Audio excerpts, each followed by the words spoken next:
Your brain has been hacked, and most people don't even know it. Right now, millions of people are slowly losing something essential, the ability to enjoy life. Not because life became worse, not because the world suddenly changed, but because their brains have been trained to reject normal reality, to crave more, faster, louder, constant stimulation. And once that happens, ordinary life starts to feel empty. A quiet morning feels boring. A meaningful goal feels exhausting. Even happiness begins to feel out of reach. In the next few minutes, you'll discover why everything feels less exciting than it used to, why motivation seems weaker with every passing year, and why the force behind it all is something you use every single day. Quick question: how many of these feel familiar? You reach for your phone without even thinking. You open the same apps almost automatically. A few seconds of silence starts to feel uncomfortable. Movies feel slower than they used to. Books feel harder to finish. Work feels heavier. Focus feels fragile. And even vacations don't feel as exciting as they once did. Strange, isn't it? At first, these seem like completely different problems. Small frustrations, modern life, nothing unusual. But look a little closer, and a pattern begins to emerge, because all of them point to the same invisible process, a process happening quietly beneath your awareness, gradually reshaping what captures your attention, what feels rewarding, and ultimately, how your brain experiences reality itself. The unsettling part? Most people never notice it happening, not while it's changing them, not while it's slowly rewiring their habits, not while it's altering what brings them joy. They only see it years later, when focus is harder to find, motivation feels weaker, and the things they once loved no longer feel the same.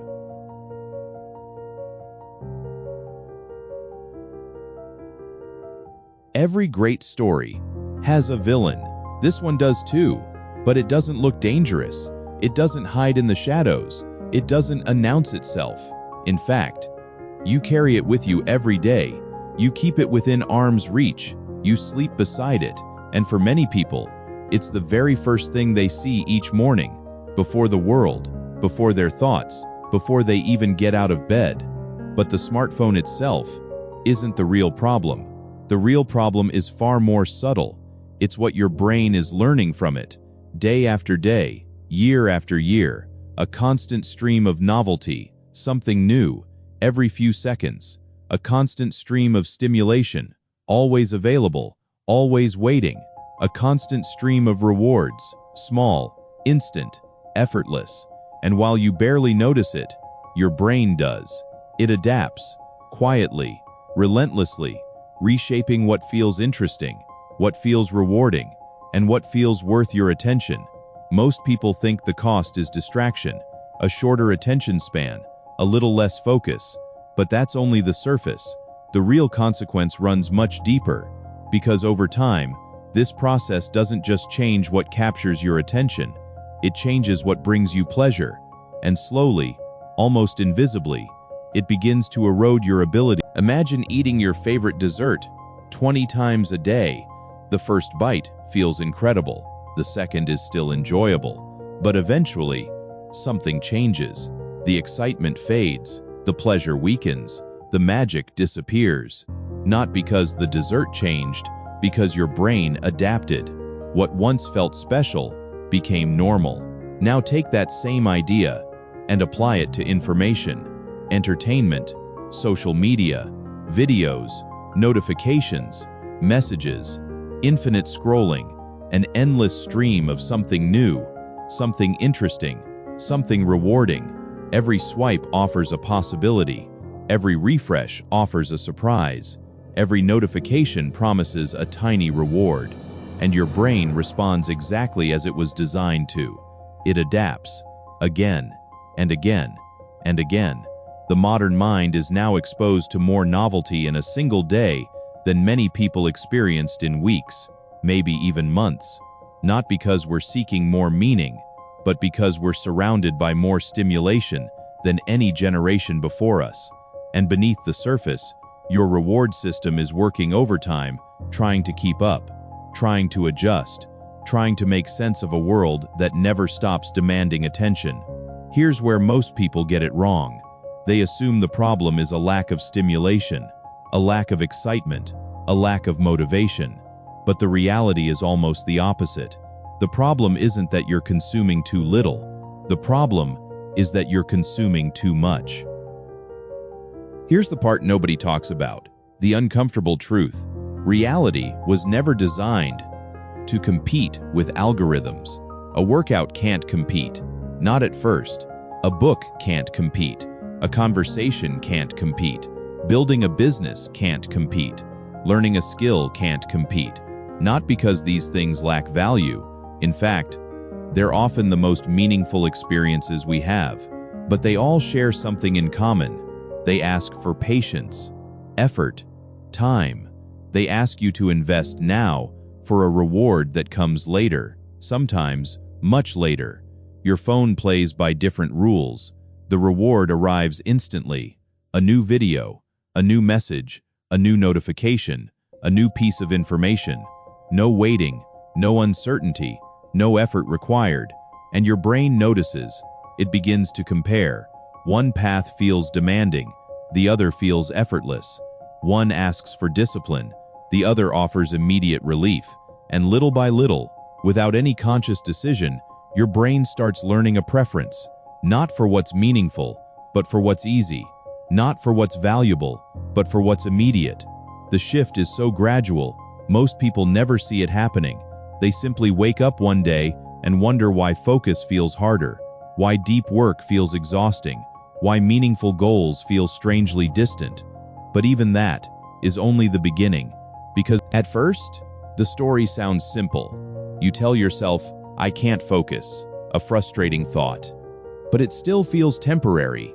Then a little more time passes, and the story changes.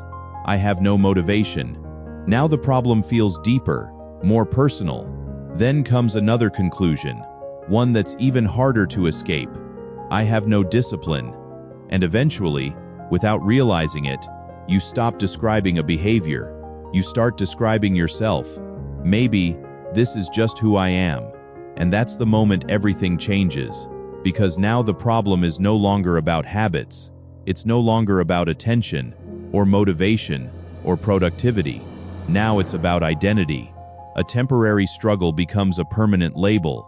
A passing adaptation becomes a personality trait. And once that belief takes hold, your actions begin to follow it. You avoid challenges because you expect to fail. You stop trying because you've already explained the outcome.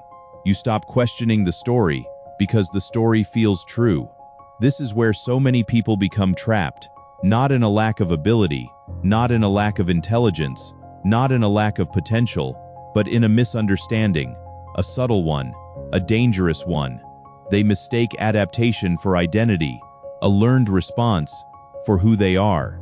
And over time, that mistake becomes the lens through which they see themselves and their future.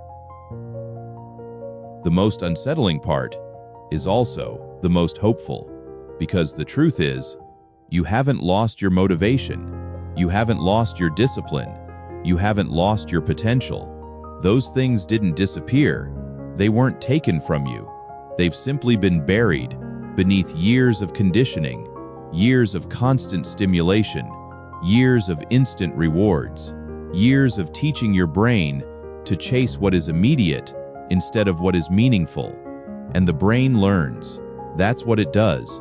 It adapts, again and again, to whatever environment it lives in. But there's something important about adaptation. What is learned can be learned differently. What is conditioned can be reconditioned. What is practiced can be changed. And suddenly, the story looks very different. Because if this isn't a flaw in your character, then it isn't a life sentence. If this isn't your identity, then it isn't your destiny. It's a pattern, a learn. Your brain is not broken. It never was. What you're experiencing is adaptation. The same process that taught your brain to crave constant stimulation can teach it something else: depth, focus, patience, meaning. Those abilities aren't gone. They've simply been overshadowed, hidden beneath years of noise, years of distraction, years of never being alone with your thoughts. But adaptation works both ways. The brain can change. It always has, and it always will. Which brings us to something most people spend their lives avoiding: boredom. A simple word, yet strangely uncomfortable. The moment silence appears, we reach for something: a screen, a notification, a distraction, anything to fill the space.